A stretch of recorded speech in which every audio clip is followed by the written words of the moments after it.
Have you ever said to yourself, I wish I could visit the afterlife in the mid-1700s? Me too. Me too, man. Well, actually, today's the day. We're going to start with a story that comes from the scientist and mystic Emanuel Swedenborg in the mid-1700s, telling when he observed some newcomers in the afterlife being taken by an angel to visit a community in heaven. And there's something in particular, if that wasn't enough, there's something in particular I want you to notice about this story. But I'm not going to say what it is till after. So just notice everything in the story. It's just a minute. Here you go. A messenger came from the prince, who invited the newcomers to eat bread with him. They dressed and joined their angel, who led them into an open porch, a promenade of the palace, and they waited for the prince. The angel kept introducing them to eminent people and managers who were also waiting for the prince. Within an hour, a double door opened, and sure enough they saw him make his entrance through a wide door on the west in the order and pomp of a procession. Before him went the chief counselors, then the chamberlains, and after them the nobles of the court. Among them was the prince, and after him courtiers of various degrees, and last the attendants, numbering 120 altogether. There it is. There's a lot in there that you could be like, huh? What about? But what I wanted you to notice is that there's government in that. There is a prince who is a government official in heaven. Are there governments in heaven?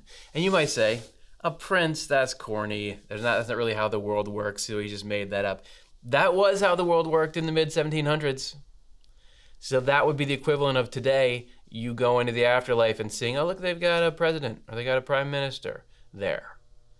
Swedenborg visited heaven a lot in his day, and he wrote, since heaven is differentiated into communities, and the larger communities consist of some hundreds of thousands of angels, and since all the people in a given community are involved in similar good, but not similar wisdom, meaning they all want to do the right thing, but they don't all agree on how it should be done, it follows of necessity that there are forms of government. Good order needs to be kept, and all matters of good order seen to. You might say, come on, man, not government in heaven. Government it's got a bad rap. When someone says it, you just think of ineptitude, bureaucracy, maniacal desire to control your life. It's got bad branding. But actually, government does a lot of things that are really helpful. And everything has government. Everything has government in it. Your body's got government. The thing has to run in a particular way. Stuff in it needs to listen to other stuff. Your brain's got to be able to call shots. Complex systems have to have something in place to keep them running well. So it is with heaven. We talked about it in a previous episode, which was called There's a Difference Between the Kingdoms of Celestial Angels and Spiritual Angels. We talked about these two major approaches to life in heaven. In Swedenborg's terminology, you have the heavenly kingdom, which is actually some of here and then half of here, which receives God's love directly into the feelings, which inspires these angels to live a good life. Then you have the spiritual kingdom, which receives the truth that comes from God into the intellect, to the thinking part of the mind, and then from that forming principles about how to live a good life and applying them. That's the two major ways you can do it, the heaven thing. Those two different kingdoms in heaven are actually governed very differently from each other.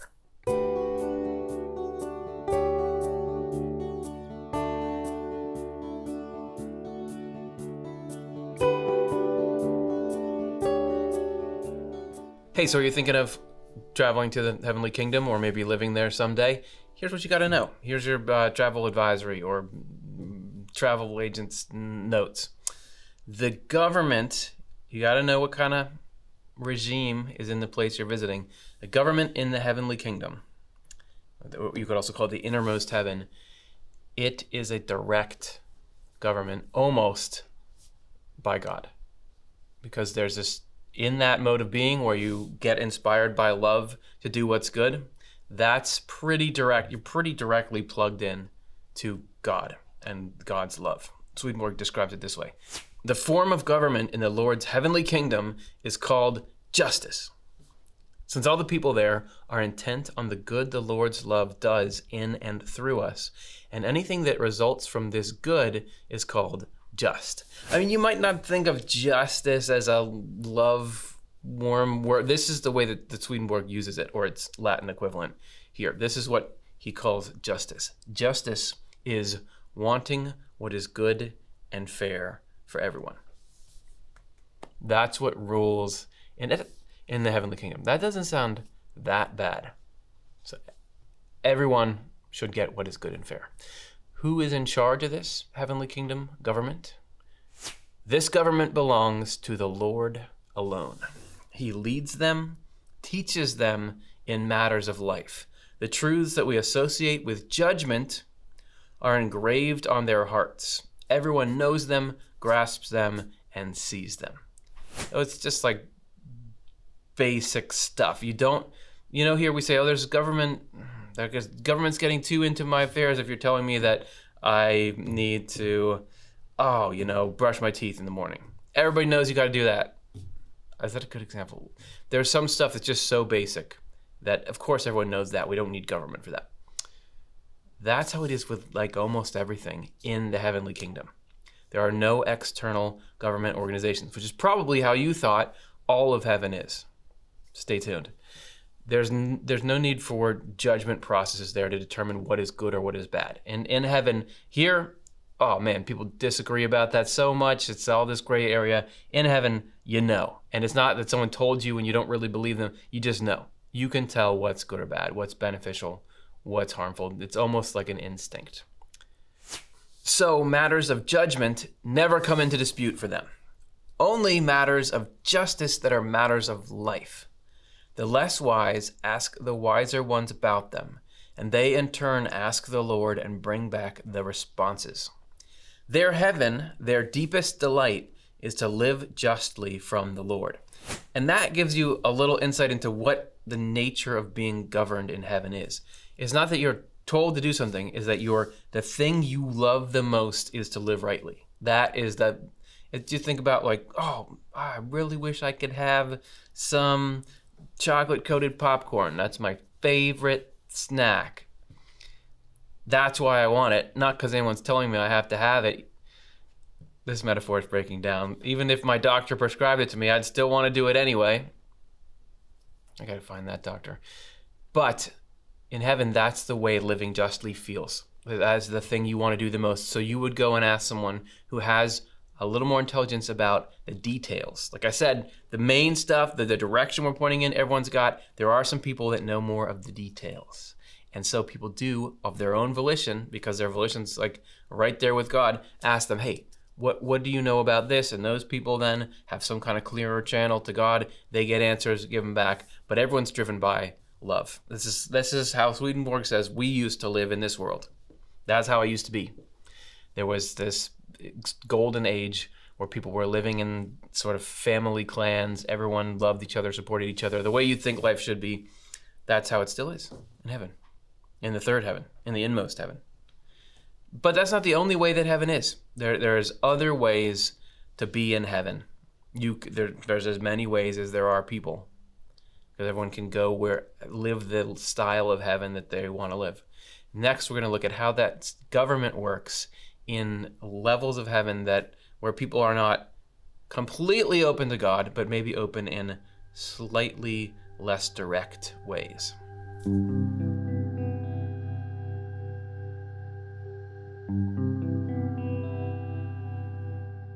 Okay, here's the part where things might get surprisingly familiar. In the spiritual kingdom, which is the middle heaven, here's how government works. Government in the Lord's spiritual kingdom is called judgment, since they are intent on the good of thoughtfulness toward their neighbor, and this good is in essence true. What is true is a matter of judgment, and what is good is a matter of justice. So the other one, the one we were just talking about, that's the justice land. This is judgment land, where we're trying to figure out what is true. People in the spiritual state of being, which then creates a spiritual heaven, don't as directly receive that driving love from God as the people in the heavenly kingdom do. So they gotta like learn about stuff. They gotta think about stuff. They have to discuss things and have conversations and even debates about what's the best way to treat others well. What is the best way to live the good life? And then if they believe, that was a good idea, I'll go and live that. Since it's not as direct, since not everyone is being led inside by that like internal chocolate popcorn machine I was talking about, they have to have external systems to guide them in how to best live and function with each other. This is Heaven Hell 2:15. These angels too are led by the Lord, but indirectly. So they have officials, meaning government officials. Fewer or more, depending on the needs of the community they live in. They also have laws that they observe in their life together. So they're laws in some parts of heaven. The officials manage everything according to the laws.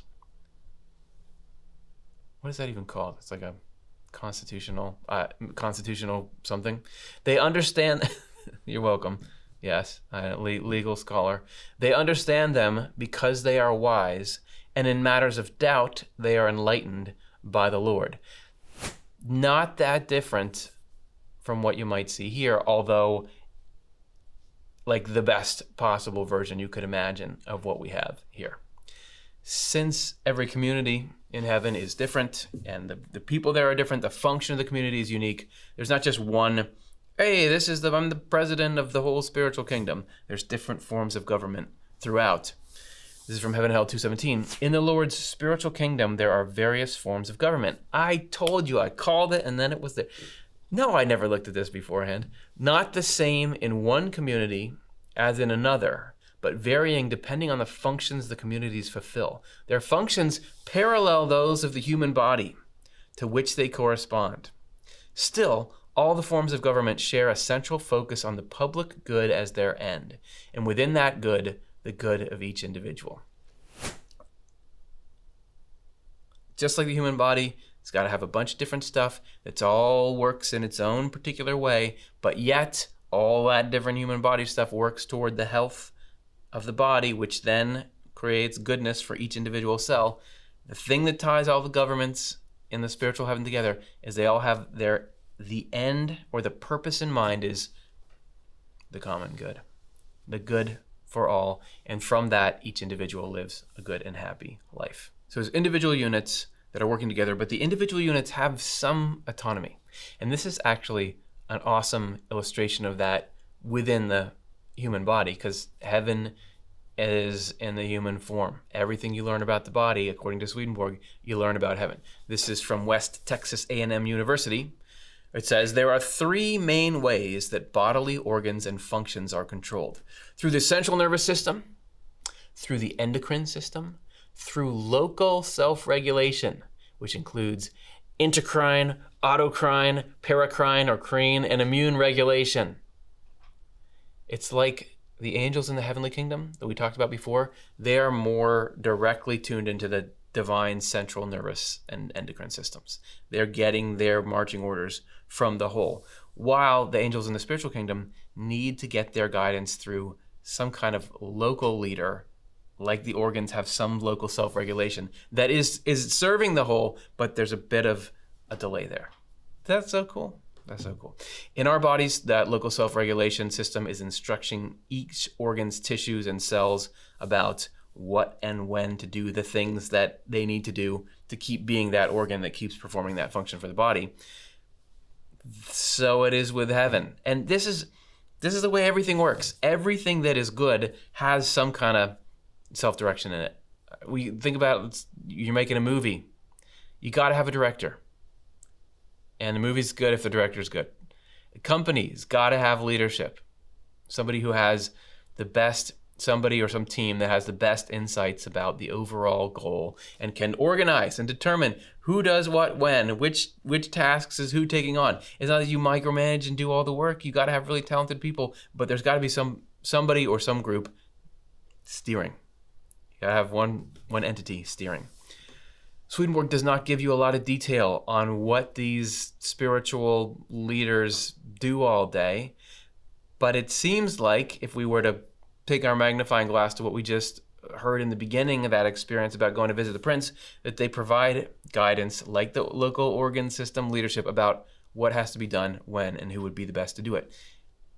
Throughout the story, here's some of the things that the Swedenborg describes that prince doing after the part that we read to you. Greeting the guests and teaching them about heavenly life, inviting them to a dinner, sending someone to bring them special clothes at the dinner, signaling certain people to provide a blessing before they all sat down, then signaling when it was time to help themselves to the food and the drink. Also, they sent for more people from the city to come and entertain the guests, declared a holiday for the whole city in which there would be various fun activities. It's like directing. It sounds like a similar thing to the leaders you see in this world and the miniature government of different organ systems, what to do, what, when for the best health. The prince seemed to be the one who would help everyone know what needed doing when and who would be best suited to do that thing. No one's going to argue with that system, but I think people recoil from the notion of government and government in heaven because this can turn into a negative kind of control. In heaven, though, it can't. And this is because there's different criteria for leadership in heaven. If we were to give a list of, if you were like, I'm going to go on Heaven LinkedIn and see if I can find any positions for being the leader of something, here's what, based on Heaven and Hell 2:18, here's the qualifications you would have to lead in heaven. 1, enjoy love and wisdom. 2, from love, wish well to everyone. 3, from wisdom, know how to make that happen. 4, have no desire to control. And this is the kind of things that you can tell if someone has this or not in heaven. 5, have a genuine desire to serve others. 6, don't consider yourself more important than others. This is a tough screening process. And finally, put the welfare of the community and the neighbor before your own welfare. Those qualifications are just as important as skills. You got to have both in order to be able to serve in this capacity in heaven. That's what Jesus is talking about in, for example, Luke 22, let the greatest among you be as the least, and the one who is your guide be as one who ministers. If you want to be greatest, you can't rule in heaven, because that's not what ruling is. That's not to say that you don't have some people in heaven who are leading the community, who are at the center of the community, have actually very nice houses, and are respected and honored by people in their community. But the purpose of that is so that people will listen, and so God can speak in the mind of this person and direct them through wisdom to lead to what's best for the community. Swedenborg specifically talks about those kind of leaders acknowledging in themselves, this is not about me, this is about the position. I better not mess this up because I want to do well by all these people. I'm actually, instead of just saying it, I'm actually here to serve these people. So there's the basics of how government works in the higher heaven and in the middle heaven. And that really kind of extends in its ways to the outermost heaven. But there's another kind of government in the spiritual world. There is government also in hell.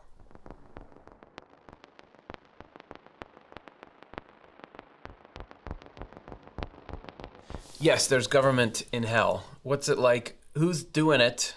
Why is it there? Okay, Heaven and Hell 2:20. There are forms of government in the hells as well. For unless there were, they would not be kept in restraint.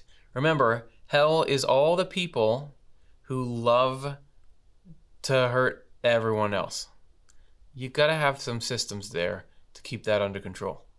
However, the forms of government there are exact opposites of those in the heavens because they all derive from selfishness. Hell is selfishness incarnate. Heaven is selfless, wishing for the good of all incarnate. So of course, heaven is going to govern its way and hell is going to govern its way. Hellish government involves the very worst aspects of government that we've seen on earth. This is, if you've got a bad opinion of government, you've probably seen some examples of hellish government happening on earth. We have both happening on earth. Some leadership organizations are doing really good things really well, and we've benefited from them. Some leadership organizations are doing really bad things really badly, and we're all suffering from it. So let's take a look at why is hellish government so much worse than heavenly government? Heaven L 2:20. All people there want to control others and to be preeminent. Hey, hell is selfishness incarnate. Of course, that's what selfishness wants. Control other people and to be preeminent over those people. What a great summary of that. They hate the people who do not agree with them and use vicious means to get even with them, because this is what selfishness is like. So for them, it is the more vicious ones who hold office and who are obeyed out of fear. Unfortunately, you see this in the world, where there's places where there's some or measure of chaos.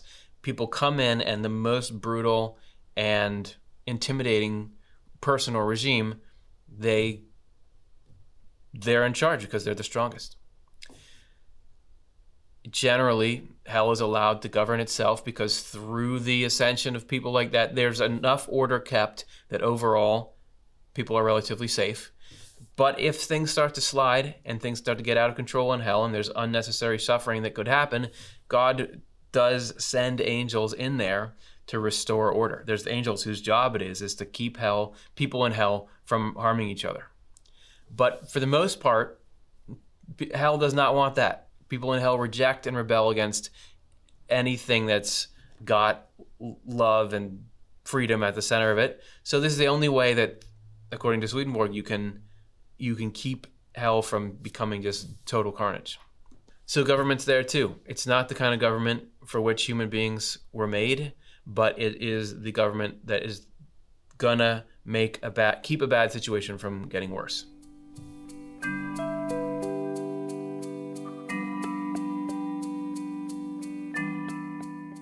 So the main force underlying all forms of government in heaven, which is where government happens as it's supposed to be in ascending levels, the force that's driving that is divine love.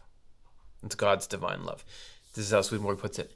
Everyone in all heaven is under the guidance of the Lord, who loves everyone and who from his divine love arranges things so that it is the common good from which individuals receive what is good for them.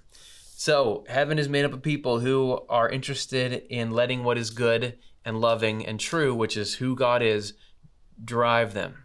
And that goodness and love and truth wants to make it so that everyone who follows him will do the work that's necessary to make the world a great place for everyone to live in. That's not so bad. Each individual receives benefit in proportion to his or her love of the whole. For to the extent that they love the whole, they love all the individuals. Here on earth, you can this is not fair. Why is this person rich? Why is this person talented? Why is this person successful? In heaven, it is proportional to their love for the whole, because if God gives good things to people who love the whole more, they will use those things to benefit the whole more, and then life improves for everyone. The whole thing, all the government and anything, any of the specifics of heaven, it's just a mechanism to improve the quality of life for everybody. Because the happiness of everyone is who God is. That is what he wants. So he will find ways to do. That's his only interest. That's his only interest, is how do I continue to tinker with this so everyone can be more and more happy. Everybody's free to be in the system in heaven that works best for them, supports their own states of mind. It's where the conditions are just right so they can go do their thing to contribute to the whole in the deepest, fullest way that their heart would want. Swedenborg puts it this way: being useful is the essential delight of life for everyone. We can see from this that the Lord's kingdom is an organized structure of functions. If what makes you happy is to be useful, and to be useful there has to be organization, of course, the Lord is going to make it so that there's systems, including government, that allow for the organized structure of functions. And, by the way, the kind of organizations and leadership and stuff we have in this world, it's totally up to us. We can look on earth for ways to have divine love driving our ways of living and functioning together. It's just a matter of, hey, are you governed by love, governed by truth? Are you making your life about that? And then how much can you base your actions on the desire for everyone to be happy, for everyone to get what is good for them, and to continue to learn what is it that's actually good for people?